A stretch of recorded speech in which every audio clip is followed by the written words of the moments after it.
अच्छा, हम अब आज का लेक्चर स्टार्ट करते हैं with embryology. Basically what is embryology? Embryology है study of development of an embryo या study of development of human being. ठीक है, लेक्चर रिकॉर्ड हो रहा है। ठीक है, अच्छा, अब बेसिकली हम एम्ब्रियोलॉजी स्टार्ट करेंगे बिल्कुल बेसिक से। ठीक है, साथ साथ मैं आपको बताती जाऊंगी कि पेपर के लिए क्या क्या चीज़ें इंपॉर्टेंट है और कौन सी चीज़ आप लोगों ने कहाँ से करनी है। कल हमने जब सेल पढ़ा था तो हमने उसमें एक चीज़ पढ़ी थी, सेल साइकिल। ठीक है, उस सेल साइकिल में हमने सेल के फेजेस कर लिए थे कि सेल ग्रोथ का फेज होता है, डीएनए रेप्लिकेशन होती है, फिर माइटोसिस के लिए सेल प्रिपेयर होता है। ठीक है, अब हमने स्पेसिफिकली करना है माइटोसिस, क्योंकि माइटोसिस जो डिटेल्ड आता है ना वो आपके एम्ब्रियो का पार्ट है। अब माइटोसिस होता क्या है? माइटोसिस बेसिकली होता है फेज ऑफ सेल डिवीजन, यानी ये जो पूरा सेल साइकिल है इसका एक फेज होता है माइटोसिस, जिसमें क्या होता है आपका डीएनए और क्रोमोसोम रेप्लिकेट होता है और एक से दो बनते हैं। ठीक है, और इसमें नंबर ऑफ क्रोमोसोम सेम रहता है, यानी आइडेंटिकल कह लो कि एक तरह से क्रोमोसोम की बस ट्विनिंग हो रही होती है। इसके कॉन्ट्रास्ट में जो आपका मायोसिस है ना, मायोसिस एक और प्रोसेस है। ठीक है, जो हमारी फर्टिलाइजेशन में भी इन्वॉल्व होता है, गेमिटोजेनेसिस में इन्वॉल्व होता है, उसको हम आगे करेंगे। लेकिन you should know the difference कि माइटोसिस में नंबर ऑफ क्रोमोसोम सेम रहता है, लेकिन मायोसिस में क्या होता है, मायोसिस में ना ये होता है कि मायोसिस में ये हाफ हो जाता है, जबकि माइटोसिस में एक से दो बन रहा है, डबलिंग हो रही है। मायोसिस में क्या है, एक से हाफ बन रहा है। ये दोनों का डिफरेंस है। ठीक है, यहाँ तक माइटोसिस मायोसिस का एक जनरल डिफरेंस आपको क्लियर हो गया होगा। अब हम करते हैं थोड़ा सा हमारा डीएनए का स्ट्रक्चर कि माइटोसिस में बेसिकली क्या होता है। सबसे पहले आपके पास बनता है डीएनए, क्रोमोसोम और डीएनए की रेप्लिकेशन होती है।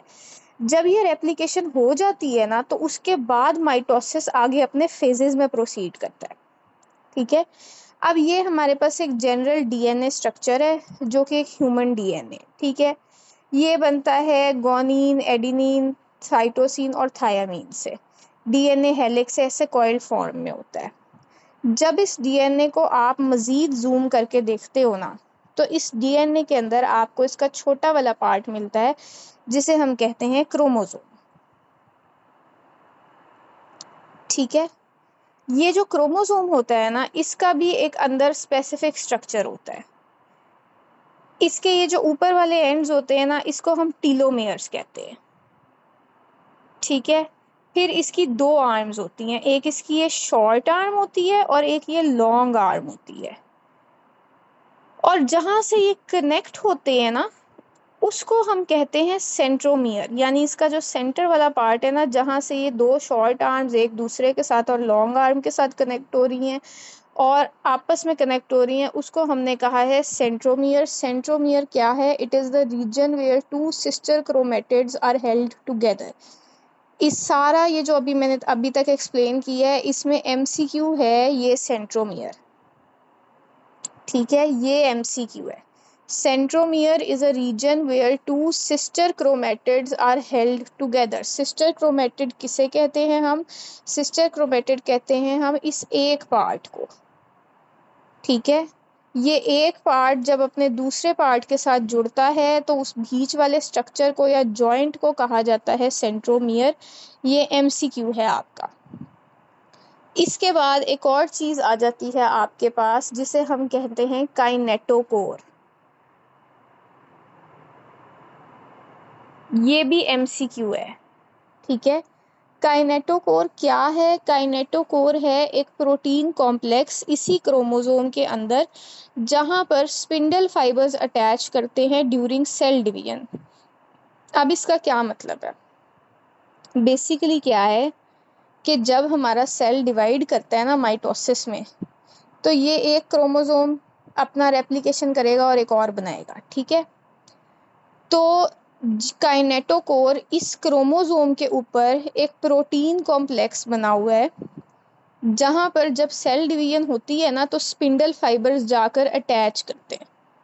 ये दो चीज़ें आपके पेपर का एमसीक्यू है। एक सेंट्रोमियर की डेफिनेशन के वो पॉइंट है जहाँ पे सिस्टर क्रोमेटिड्स ज्वाइन करते हैं, और दूसरा काइनेटोकोर की डेफिनेशन के वो प्रोटीन कॉम्प्लेक्स है जहाँ पर सेल डिवीजन के दौरान जो है ना स्पिंडल फाइबर्स अटैच होते हैं।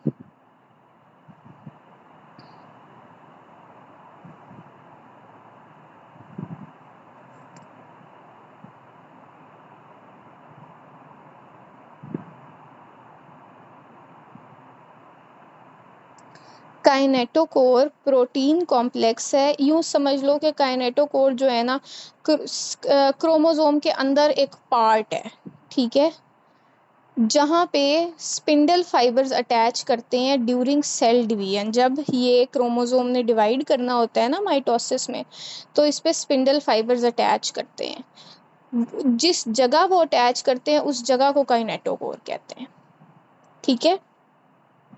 अब हम आ जाते हैं माइटोसिस के फेजेस पे। अब माइटोसिस के क्या फेजेस हैं? माइटोसिस के फेजेस बेसिकली हैं आपके पास ये प्रोफेज, मेटाफेज, एनाफेज, टीलोफेज और साइटोकाइनेसिस, ठीक है। कुछ लोग ये साइटोकाइनेसिस और टीलोफेज को एक ही में कंसिडर कर लेते हैं, कुछ लोग इसको सेपरेट भी लिखते हैं, ये डिफरेंट बुक्स पे डिपेंड करता है। कुछ लोग प्रोफेज को भी दो फेजेस में डिवाइड कर देते हैं, प्रोफेज और प्रो मेटाफेज। कुछ बुक्स में ये सिंपल एज इट इज़ लिखा है। जो आपकी नसीम शहजाद है ना, उसमें ये है कि उसमें उसने प्रो फेज का भी एक और छोटा फेज यानी प्रो फेज और मेटा फेज के दरमियान में एक फेज दिया हुआ है which is pro Meta phase, ठीक है। तो कंफ्यूज नहीं होना। बेसिक जो आपके चार फेजेस है ना जो पक्के पक्के याद होने चाहिए वो तो है प्रो फेज, मेटा फेज, एना फेज, टीलो फेज। ये फेजेस के नाम आपको याद होने चाहिए। अब हम आ जाते हैं इन फेजेस पे। यहाँ तक सबको सारी चीज़ों की समझ आ गई है? सब क्लियर है यहाँ तक? ये अभी तक आपको यहाँ तक समझ आ गई है? ठीक है। अब हम आगे चलते हैं हमारे माइटोसिस के फेजेस पे।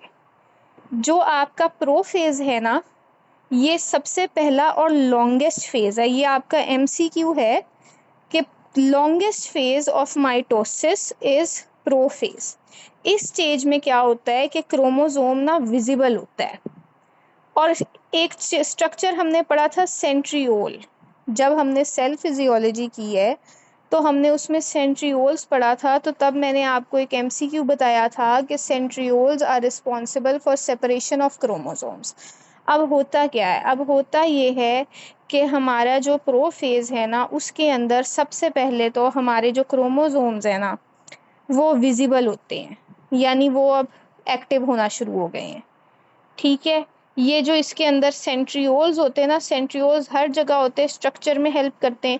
ये सेंट्रियोल्स सेपरेट होना शुरू हो जाते हैं और एक दूसरे से अलग होना शुरू हो जाते हैं, ठीक है। सबसे पहले आपका क्रोमोसोम अपेयर करता है प्रोफेज में, ठीक है, और उसके बाद ये दो आइडेंटिकल सिस्टर क्रोमेटिड्स में डिवाइड होता है। अब इसमें से मैं आपको बताती हूँ एमसीक्यूज कौन से। Longest phase of mitosis is prophase. Chromosomes first appear in prophase.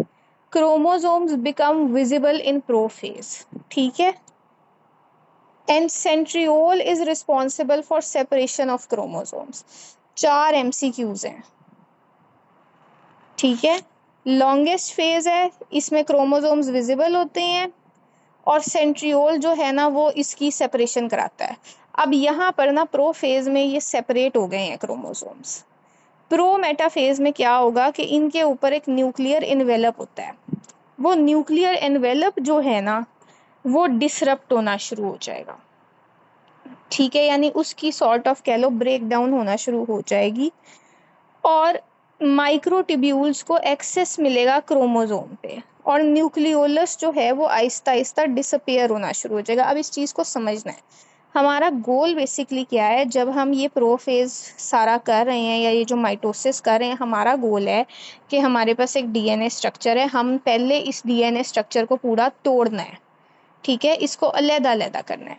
इसको तोड़ के इसके अंदर का सारा मटेरियल अलग-अलग करके उसके बाद हमने इस मटेरियल को रेप्लिकेट करके इसके जैसा ही एक और बनाना है। ये प्रोसेस है पूरा, इन सिंपलर वर्ड्स।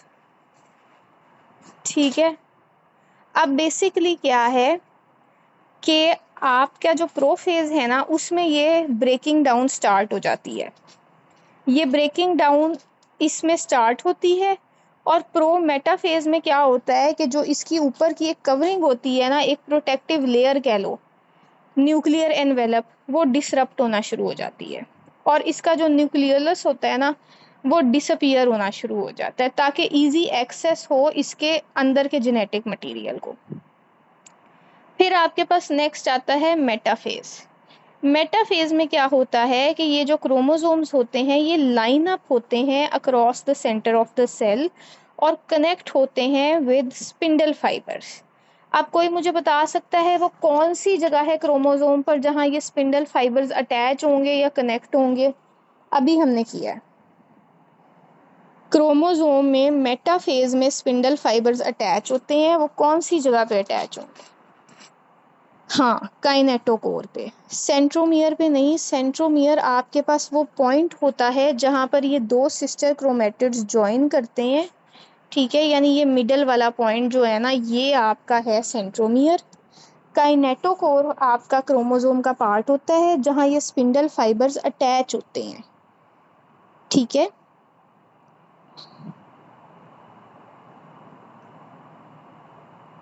अच्छा, अब उसके बाद आता है कि क्रोमोसोम्स जो होते हैं ना, वो बेसिकली क्या करते हैं, मेटाफेज में अरेंज होते हैं। ठीक है, यानी अब ये क्रोमोसोम्स हमने अलग-अलग कर दिए हैं, इसकी ब्रेक डाउन कर दी है। ठीक है, फिर क्या हुआ है कि क्रोमोसोम्स पे स्पिंडल फाइबर अटैच हुए हैं। ठीक है, इधर इसके मिडल में जा करके वहाँ पर इनकी पेयरिंग हो गई है। ठीक है, पेयरिंग करने के बाद इन स्पिंडल फाइबर क्रोमोसोम की थिकनेस बढ़ी है। क्रोमोसोम थिकेस्ट होता है अपने मेटाफेज में। ठीक है, यहाँ पर क्या होता है कि इसकी कैरियोटाइपिंग होती है और इसकी क्रोमोसोमल स्टडी होती है इस फेज के अंदर। ठीक है, फिर हमारे पास एक टाइप के ड्रग्स आते हैं, वो होते हैं माइक्रोट्यूब्यूल इनहिबिटर्स। ठीक है, जो आपके माइक्रोट्यूब्यूल इनहिबिटर्स होते हैं ना, वो स्पेसिफिक ड्रग्स होते हैं जो कि इस मेटाफेज को जा कर के अरेस्ट कर देते हैं। ठीक है, यानी मेटाफेज, अब सेल माइटोसिस का जो प्रोसेस है ना, उसमें मेटाफेज को जा कर के रोक देते हैं तो सेल डिवीजन रुक जाती है। ये माइक्रोट्यूब्यूल इनहिबिटर ड्रग्स का काम होता है। ठीक है, अब यहाँ पर हम मेटाफेज के एमसीक्यू पॉइंट्स करते हैं। मेटाफेज जो होती है ना, ये स्टेज होती है जिसमें क्रोमोसोम्स लाइन अप करते हैं और अरेंज करते हैं। थिकेस्ट होते हैं मेटाफेज में। और जब आपने क्रोमोसोमल स्टडी करनी है या क्रोमोसोमल एनालिसिस करना है ना, तो मेटाफेज में करते हैं। ठीक है, ये हमने दो फेजेस कर लिए हैं बेसिकली। एक हमने पहला फेज किया है कि जिसमें हमारा जो क्रोमोसोम है वो ब्रेक डाउन हुआ है।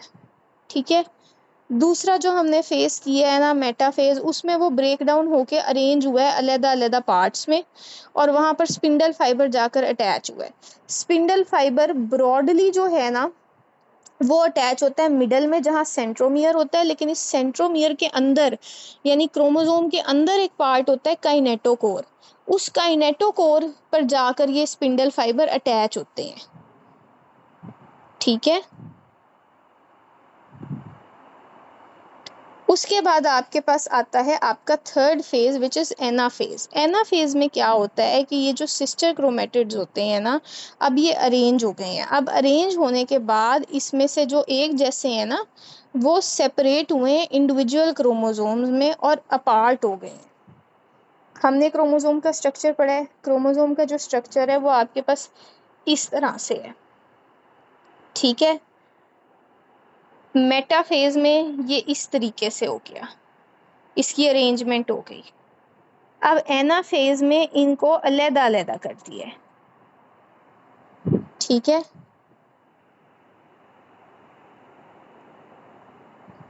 उसके बाद आपके पास आता है टीलोफेज।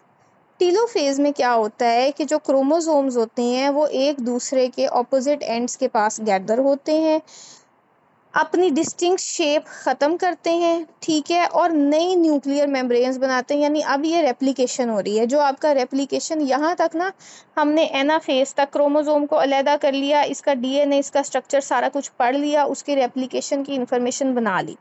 टीलोफेज में हमने इसको रेप्लिकेट किया है, ठीक है, नई न्यूक्लियर मेम्ब्रेन्स बनी है, डीएनए नया बना है, ठीक है। स्पिंडल फाइबर्स अब डिसअपेयर हो गए हैं क्योंकि स्पिंडल फाइबर्स का काम अब खत्म हो गया है।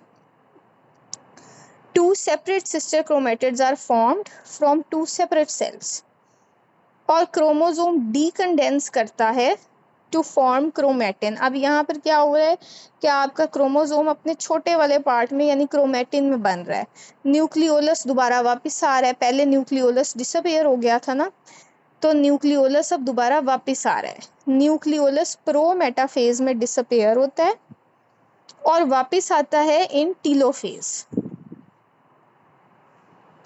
ठीक है। ये भी आपका एमसीक्यू है। अब हम टीलोफेज के एमसीक्यूज कर लेते हैं। Basically sister chromatids are formed in telophase, chromosome decondenses in telophase, and nucleolus reappears in telophase, ठीक है। ये सारा कुछ आपके टीलोफेज में होता है। फिर लास्ट जो आपका फेज आता है वो आता है साइटोकाइनेसिस। साइटोकाइनेसिस में क्या होता है कि अब हमने क्रोमोसोम को तो डिवाइड कर लिया है, साइटोप्लाज्म डिवाइड होता है थ्रू क्लीवेज, ठीक है।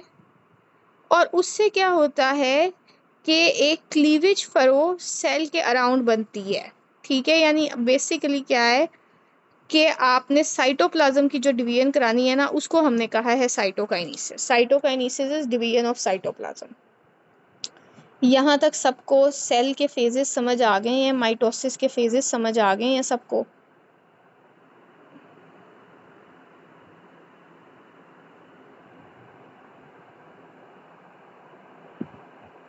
अच्छा, फिर अब हम इसको ना थोड़ा सा रिवाइज कर लेते हैं क्योंकि ये आपके पेपर में ना आते होते हैं। सबसे लॉन्गेस्ट फेज बताओ माइटोसिस का कौन सा होता है? Longest stage of mitosis is,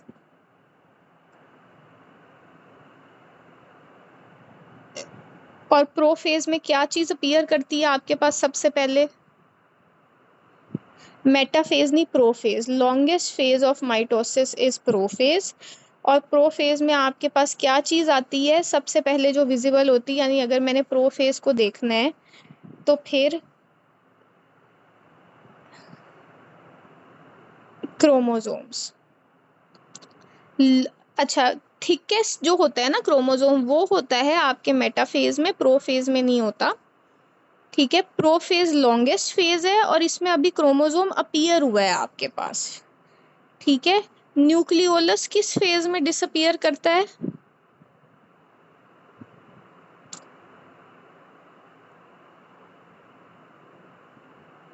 हाँ जी, या प्रोफेज या pro metaphase, it depends on कि उन्होंने आपको कौन सा ऑप्शन दिया है। अगर उन्होंने आपको पेपर में प्रो मेटाफेज का ऑप्शन दे दिया है ना, तो प्रो मेटाफेज चूज करना है, नहीं तो आपने प्रोफेज चूज करना है, ठीक है। क्योंकि ये कुछ बुक्स में ये प्रो मेटाफेज ना नहीं दिया हुआ।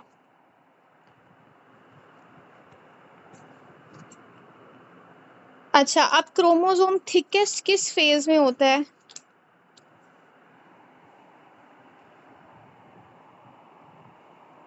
अच्छा, अब मेरे पास एक क्वेश्चन है। मैंने एक पेशेंट है, उसने अपने बेबी का क्रोमोसोमल एनालिसिस करवाना है। कौन से फेज में बेस्ट मैं क्रोमोसोमल एनालिसिस कर सकती हूँ?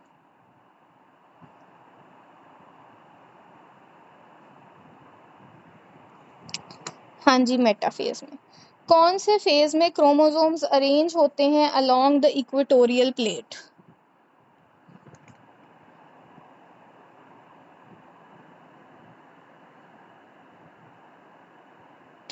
अच्छा, और नया क्रोमोसोम किस फेज में बनता है? एनाफेज में नहीं, क्रोमोसोम्स की अरेंजमेंट होती है मेटाफेज में, और क्रोमोसोम सेपरेट होना शुरू होते हैं एनाफेज में, ठीक है। टीलोफेज में नया क्रोमोसोम बनता है, बिल्कुल ठीक है। साइटोप्लाज्म की डिवीजन को क्या कहते हैं?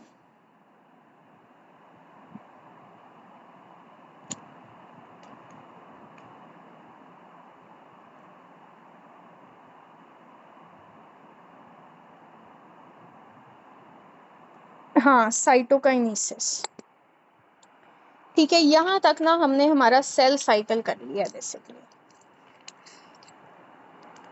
ठीक है, अब अगर आप एम्ब्रियोलॉजी को एक सिस्टम वाइज लेके चलो ना अपने माइंड में कि हम क्या क्या कर रहे हैं, तो अब सबसे पहले आपका एक छोटा सा सेल बन गया है, ठीक है। अब इस सेल से आगे होनी है डिवीजन, ठीक है।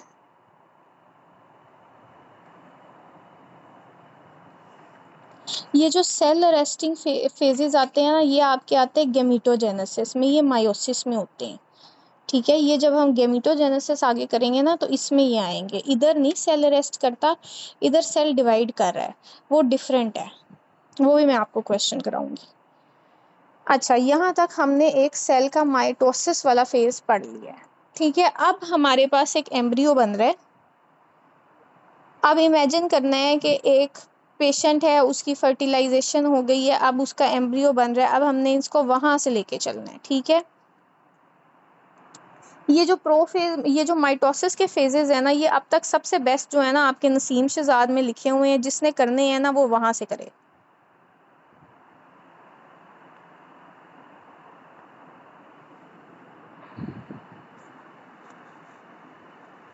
अच्छा, अब हम आते हैं गैस्ट्रुलेशन पर।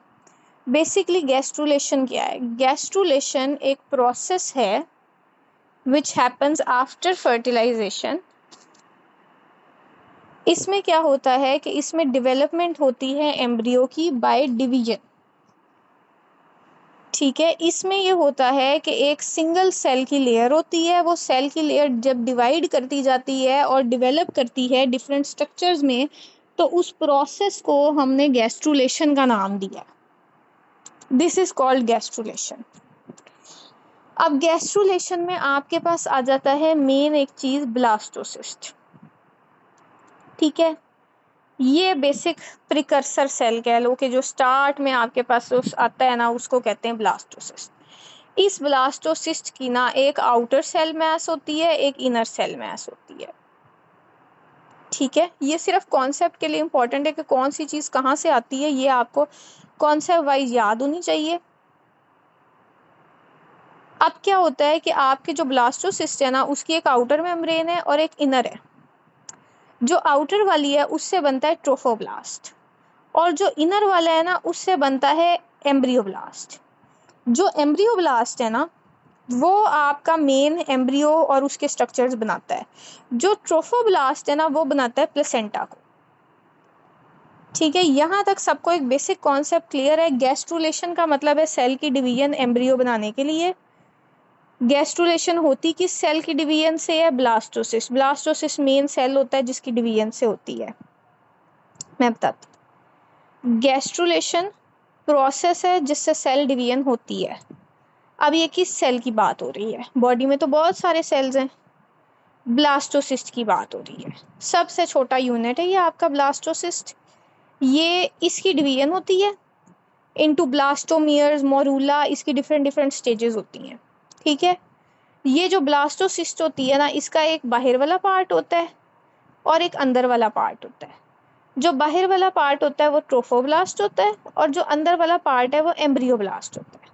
अब इमेजिन करो कि जब एक फीटस बनता है तो एक बेबी होता है आपके पास, और एक बेबी के साथ अटैच होती है एक प्लेसेंटा।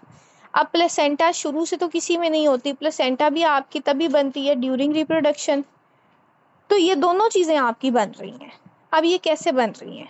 जो आपकी आउटर सेल मैस है ना, यानी जो आपकी ट्रोफोब्लास्ट है, ये बना रही है आपकी प्लेसेंटा, और जो आपकी एम्ब्रियोब्लास्ट है ना, ये बना रही है आपका फीटल पार्ट्स, ठीक है। यहाँ तक सबको समझ आ गई है?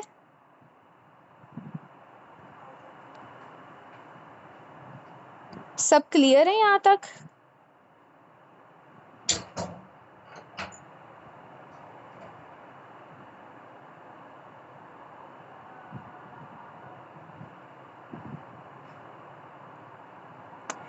आपकी जो एमएनएस है ना, उसने एम्ब्रियो को बहुत छोटा करके लिखा हुआ है, इसलिए ना मैं आपको ये सारी चीज़ों की डेफिनेशन करा रही हूँ। मैं अपने लेक्चर में आप लोगों को कॉन्सेप्ट दूंगी, इस कॉन्सेप्ट के बाद जब आप एमएनएस पढ़ोगे ना तो आपको ये समझ आ जाएगा।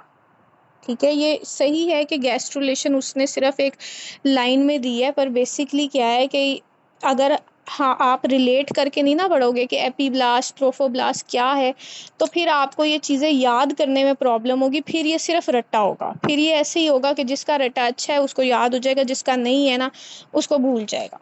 तो इसको थोड़ा थोड़ा सा हमें डिटेल में करना पड़ेगा, थोड़ा थोड़ा सा कोरिलेट करके करना पड़ेगा। जो जो डेफिनेशंस आपकी इसमें एमएनएस में नहीं है ना, वो बेशक आप साइड पे साथ साथ लिख लो।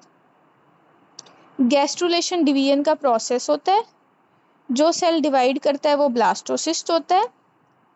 ब्लास्टोसिस्ट की आउटर वाली लेयर ट्रोफोब्लास्ट बनाती है और इनर वाली लेयर एम्ब्रियोब्लास्ट बनाती है।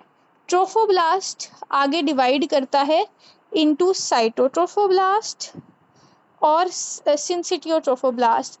ये मैंने लेक्चर के स्टार्ट में बताया था, आप लोगों का आज कैलकुलेशंस का ही टॉपिक था, लेकिन मैंने एम्ब्रियो एक दिन पहले इसलिए स्टार्ट करवाई है because I might not be able to take lecture on Saturday. तो इसलिए आई डोंट वांट कि आपका टाइम वेस्ट हो, तो हम एक दिन पहले एम्ब्रियो स्टार्ट करें ताकि कल हमारी ये कंप्लीट हो जाए। ठीक है, अच्छा ट्रोफोब्लास्ट पे अब हम आ जाते हैं। ट्रोफोब्लास्ट आपकी दो चीज़ों में डिवाइड होती है, एक साइटोट्रोफोब्लास्ट और एक सिंसिटियोट्रोफोब्लास्ट। जो आपका साइटोट्रोफोब्लास्ट है ना, वो बेसिकली क्या करता है, वो इनर लेयर बनाता है प्लेसेंटा की। ठीक है, और जो आपका सिंसिटियोट्रोफोब्लास्ट है वो बनाता है आउटर लेयर ऑफ प्लेसेंटा और प्रोड्यूस करता है बीटा एचसीजी। ठीक है, इसको डिटेल में जब हम प्लेसेंटा सेपरेटली पढ़ेंगे तब भी करेंगे, लेकिन बेसिक कॉन्सेप्ट ये है कि साइटोट्रोफोब्लास्ट ने प्लेसेंटा की बाहर वाली लेयर बनाई है। यहाँ पर ना पिक्चर में भी विजिबल हो रहा है, ये देखो ट्रोफोब्लास्ट आउटर मैस है, इसने सिंसिटियोट्रोफोब्लास्ट बनाया जिसने ये प्लेसेंटा की आउटर लेयर बना दी। और इधर से बीटा एचसीजी प्रोड्यूस होता है जो आपका मार्कर होता है प्रेगनेंसी का। पूरी प्रेगनेंसी में बीटा एचसीजी के लेवल्स आपको बॉडी में मिलते हैं, तो it is a marker for pregnancy. ठीक है, वो बीटा एचसीजी कौन प्रोड्यूस करता है, सिंसिटियोट्रोफोब्लास्ट। ये एमसीक्यू क्वेश्चन है। ठीक है, साइटोट्रोफोब्लास्ट इनर लेयर बनाता है प्लेसेंटा की, और ये जो साइटोट्रोफोब्लास्ट और सिंसिटियोट्रोफोब्लास्ट हैं ये मिलकर बनाते हैं आपके कोरियोनिक विलाए, जिनसे बाद में फीटस की नरिशमेंट और एब्जॉर्प्शन के लिए चीज़ें पास करती हैं ना, वो कोरियोनिक विलाए इन दोनों की मिक्सचर से बनते हैं। यहाँ तक सबको एक जनरल प्लेसेंटा का स्ट्रक्चर समझ आ गया कि प्लेसेंटा क्या है।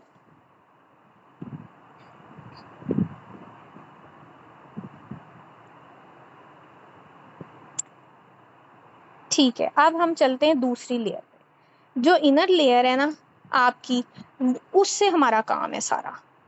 ठीक है, हमारा काम है इनर लेयर से, क्योंकि इनर लेयर जो है ना आपकी एम्ब्रियोब्लास्ट, वो बनाती है सारे हमारे एम्ब्रियो के स्ट्रक्चर्स। ठीक है, उसमें से दो चीज़ें निकलती हैं, एक निकलता है आपका एपीब्लास्ट और दूसरा निकलता है हाइपोब्लास्ट। जो आपका एपीब्लास्ट है ना, वो बनाती है बेसिक हमारी एपिथीलियम, यानी हमारी प्रिमिटिव एक्टोडर्म। इस एपीब्लास्ट से आता है आपका एक्टोडर्म, एंडोडर्म, मीजोडर्म। जितने हमारे स्ट्रक्चर हैं वो एपीब्लास्ट से आते हैं। ठीक है, और फिर वो स्ट्रक्चर्स की आगे फर्दर डिवीजन होती जाती है। ठीक है, तो जो आपका बेसिक स्ट्रक्चर है वो है आपका एपीब्लास्ट। ठीक है, इस एपीब्लास्ट के बाद जो दूसरा स्ट्रक्चर है वो आपका हाइपोब्लास्ट है। अब हाइपोब्लास्ट का क्या फंक्शन है, देखो एक्टोडर्म, एंडोडर्म, मीजोडर्म तो सारी एपीब्लास्ट से बन गई, इसका मतलब है सारे ऑर्गन, सारी एपिथीलियम, सब कुछ तो एपीब्लास्ट ने बना लिया। तो फिर ये हाइपोब्लास्ट का क्या क्या लॉजिक है, हमारे पास ये क्यों आया है? इसकी वजह ये है कि ये जो आपका हाइपोब्लास्ट है ना, ये बनाता है आपका एक्स्ट्रा एम्ब्रियोनिक सिलोम। ये पेपर का सवाल है, ये एमसीक्यू है, ये लिख लो साइड पे, और ये इस दफ़ा भी रिपीट हुआ है। Hypoblast makes extra embryonic coelom. ठीक है, what is coelom? Coelom basically एक फ्लूइड फिल्ड कैविटी होती है जो हमारी मीजोडर्म को लाइन करती है, और आहिस्ता आहिस्ता डेवलपमेंट के दौरान ये बनती है आपकी पेरिटोनियल, प्लूरल, पेरिकार्डियल कैविटीज़। हमने जब सिस्टम्स किए हैं तो हमने उसमें पढ़ा है ना कि हमारी बॉडी में कैविटीज़ हैं। प्लूरल कैविटी है, पेरिटोनियल कैविटी है, पेरिकार्डियल कैविटी है, जिनके अंदर फ्लूइड पड़ा होता है, कुशन करता है ऑर्गन्स को। उस फ्लूइड के लिए जो कैविटी बनती है ना, यानी जो स्पेस होती है उस फ्लूइड की, वो आपका हाइपोब्लास्ट बनाता है। ऑर्गन सारे जितने भी आपके हैं वो आपके एपीब्लास्ट से बनते हैं, लेकिन आपका हाइपोब्लास्ट इसलिए ज़रूरी है क्योंकि ये आपका एक्स्ट्रा एम्ब्रियोनिक सिलोम बनाता है और वहाँ से आपके बनती हैं बॉडी की कैविटीज़। यहाँ तक सबको समझ आ गई है?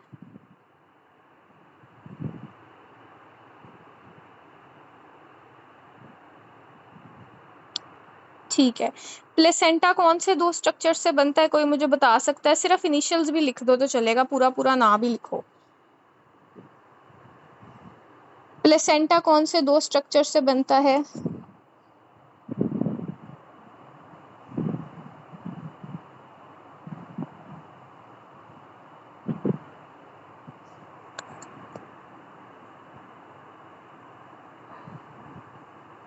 हाँ, साइटोसेंसिटिव ट्रोफोब्लास्ट।